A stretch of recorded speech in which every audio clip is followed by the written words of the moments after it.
Like many others, Pokemon Snap is one of my favorite N64 games that ever came out for the console. That game came out over 20 years ago, and I personally didn't think we were ever going to see a sequel, especially after we didn't get one for the Wii U, which seemed like the perfect console to house a game like that. Well, it's 2021 now, and I can't believe I'm saying this, but we have a brand new Pokemon Snap game for the Nintendo Switch. Let's check it out.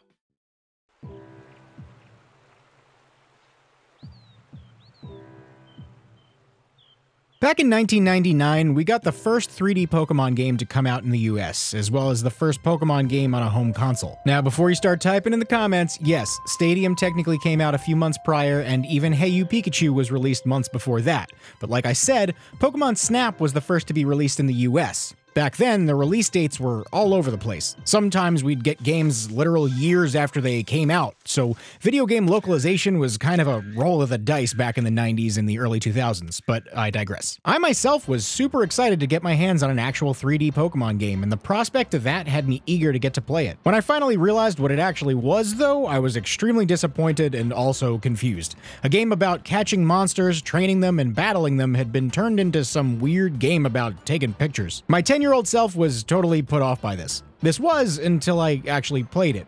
Being completely obsessed with Pokemon at the time, I couldn't just ignore the fact that there was a Pokemon game on the N64, so I gave it a chance and proceeded to fall in love with it. This wasn't just a game about taking photos. There were ways you could influence and affect not only the Pokemon, but the environments themselves. There were multiple secrets and things to discover that all added up into something pretty fleshed out despite being completely on rails. I wore this game out when I was a kid, playing it probably more than most other games I had for the console. Years later, even as an adult, I wanted to see if the game still stood up or if it was just nostalgia, so I played it on the Wii's Virtual Console, and yup, still just as engaging as an adult as when I was 10. Being such a weird concept for a game, I honestly did not think we would ever receive a sequel. Like I said in the intro, the Wii U seemed like the perfect console for a game about taking pictures, but alas, it never happened. And for me at least, the dream was pretty much dead. Well, I now hold in my hands a copy of new Pokemon Snap for the Nintendo Switch. Just saying this seems completely surreal. 2 decades later, we somehow have a sequel to one of the best and yet most random Pokemon spin-offs of all time. So does it hold a candle to the original? In most ways, yes, totally. And in other ways, well, let's talk about it. Hey, real quick, if you continue watching and you like the video, consider subscribing. It actually really does make a huge difference when you guys actually subscribe, so if you like what you see, just press the subscribe button, and if you're feeling saucy, tap the bell icon too. That's all I gotta say. Now on to the rest of the video. So, unlike the original game, which kinda just threw you right into the action, new Pokemon Snap strings your adventure together through what is admittedly a pretty basic Pokemon side story, told sometimes through cutscenes and other times through written dialogue. It's all presented pretty well and even has a good amount of voice acting. Like I said, the story is pretty basic and forgettable, but the plot mainly revolves around something called the Illumina phenomenon, which, for lack of a more drawn-out explanation, makes Pokemon glow. The greater plot involves these giant Illumina Pokemon you'll have to photograph, but I'll get to that later. If you assumed a new Pokemon Snap game would inevitably have some fan service, you'd be right. And honestly, I think it would be kind of weird if it didn't. There isn't a ton of it to the point where it's exhausting or corny, but there's just enough to put a little smirk on the faces of people who enjoyed the original game. Sometimes it's in subtle ways, and other times it's super on the nose. I don't want to spoil anything, but there is something that happens pretty early on in the game, and it's something I had in the back of my mind before even booting the game up that when I actually saw it made me go, they actually did it. I really don't want to give anything away, but if you're an OG fan, you'll be pretty happy. Now, the controls are unsurprisingly much improved from the first game. You have greater control over the camera overall, and you can even enable gyro controls. Every time a game is either in first person or has some kind of first person mode or just needs precise aiming in general, I always pray that the developers include gyro controls. It's much more accurate than thumbsticks, more closely mimicking the precision of a mouse, but with the comfort of a gamepad, and in almost all cases, I prefer the blend of accuracy and comfort it provides. That being said, I surprisingly didn't really use it all too much in new Pokemon Snap. I thought for sure I would, considering it would sort of mimic the action of holding a camera, but honestly, for me, after not having this game be on something like the Wii U, that ship sort of sailed for me, I guess. Being quickly precise in this game is definitely helpful, but most of the time I never really needed to move quickly enough to really need that kind of speed and precision. It's nice that it's included for sure, but I didn't really find much of a use for it myself.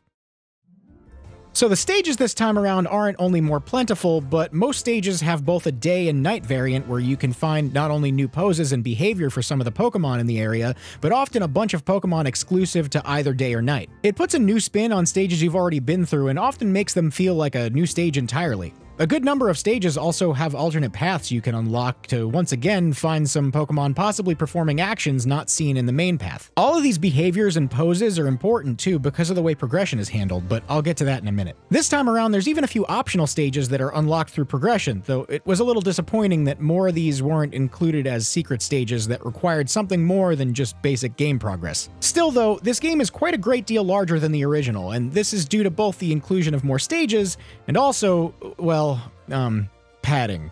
Let's talk about the star photo ranking and level system.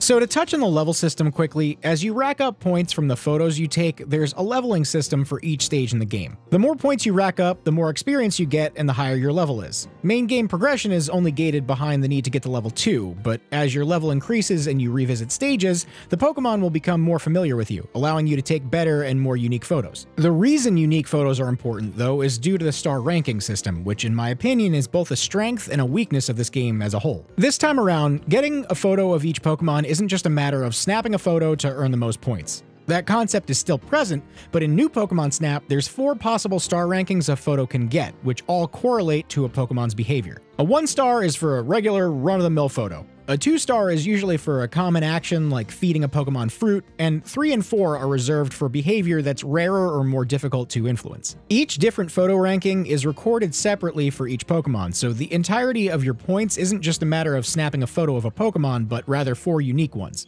This adds a lot of depth to the gameplay, but my biggest gripe here is that once the level ends, you can only choose 1 photo per Pokemon to have Professor Mirror grade for you. Sometimes you'll get a few really great photos that all fall under different star rankings, so a lot of times you'll end up needing to throw away other good photos for the sake of recording the rarest one. This is very much arbitrary padding. This literally multiplies the game's runtime by 4, and not due to added content, but due to the game making you do shit all over again for no reason. It's kind of like that common complaint about Mario 64 booting you out of a level every time you earn a star. This is literally the same thing, only in this game, you're on a fixed path going at a fixed speed, so if you need to get a photo towards the end of a stage, you need to sit through the entire stage for literally no reason just for 1 photo. And you know, this would be a little more bearable if you had access to the turbo function like in the first game. For those new to the series, there was an unlockable upgrade in the first game that let you speed up your vehicle, and this made replaying stages a bit more bearable. That game, though, was much, much shorter.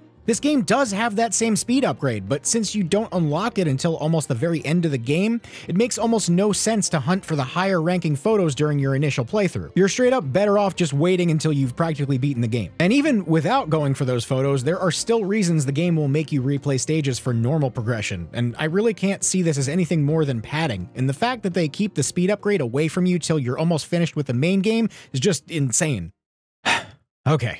So, this game has these sort of boss levels, I guess is how I would describe them. Most people probably know about the final stage in the original game, the Mew encounter. It's an entire level dedicated to snapping a photo of 1 single elusive Pokemon that could only be photographed during certain circumstances in a small window. New Pokemon Snap basically has like 5 of these. You'll play a couple regular stages and then a quote-unquote boss stage, which is where you'll need to get a photo of an Illumina Pokemon. You'll chase them throughout the stage trying to get a photo at just the right time when they start glowing, which requires you to perform some kind of action to trigger it. These are a fun deviation from the regular stages, and it's a nice little mix-up to the normal formula. Nothing groundbreaking, but it does make the game feel a little less static in design. Also included is this request system, which admittedly I paid almost no attention to. Basically, you'll get random requests from the other characters in the game to get photos of Pokemon in very specific conditions. Often these mainly serve as a way to tell you how to encounter some Pokemon that aren't seen under normal circumstances, but every once in a while, that isn't the case and they just want to get a certain photo from you. I really paid no mind to these as the game was already packed to the brim with things to do. I'm sure if I wanted to go for 100%, these are something I'd have tried to get into during my initial playthrough, but otherwise, they didn't really entice me, especially considering this is yet another way to make me replay stages over again. Which admittedly is good if you're going for 100% post-game, but not really during your initial playthrough of the story. Which is honestly my main gripe with this game as a whole. Don't get me wrong, new Pokemon Snap is great. Immediately one of the best Pokemon spin-offs ever made in my opinion, but I can't help but be a bit upset over just how much they arbitrarily chose to pad this game out. It almost makes it seem as though they weren't confident enough to let the game stand on its own 2 feet and convince people of its worth via its quality and enjoyability, and instead felt like they had to make the game last longer to justify the price tag. Obviously I could be wrong, but I see no other reason they'd pad the game out the way that they did. These things don't just happen. Developers don't just not realize they're making a game longer for no reason. It was intentional, but in my opinion, it actually cheapens the experience for me. Not enough for me to dislike the game, but surely enough to disappoint me a little bit. It also doesn't help that they then chose to not add a lot of the things that made the first game even more engaging, such as influencing Pokemon evolutions and interacting with the environments, like knocking Mankey onto a switch in the original game. The inclusion of things like that alone would have increased the playtime, but stuff like that was for some reason omitted, and I just don't understand why. New Pokemon Snap has a lot of weird design issues that definitely do put me off. I'll be totally upfront about that, but that says less about this game itself and more about how great the original was. In a lot of ways, New Pokemon Snap is a much better game and does a lot of things the first game wished it could do, but in some other ways it kinda misses the mark in a few areas that made the first game what it is. With all this considered though, don't let a few of my personal disappointments turn you away from this game. New Pokemon Snap is great, it really is. It's an amazing addition to the Pokemon library, and anyone who likes a relaxing but engaging game that's also cute as hell will love it. And I'm sure almost every fan of the original will too, and hopefully one day we'll see another sequel that will do even better. Hey, thanks for watching the video. If you liked it and want to see more, there's a couple other videos right there you can check out. And if you want to see everything I upload, subscribe and then tap the bell icon. And if you want to help support the channel, got a Patreon right there too.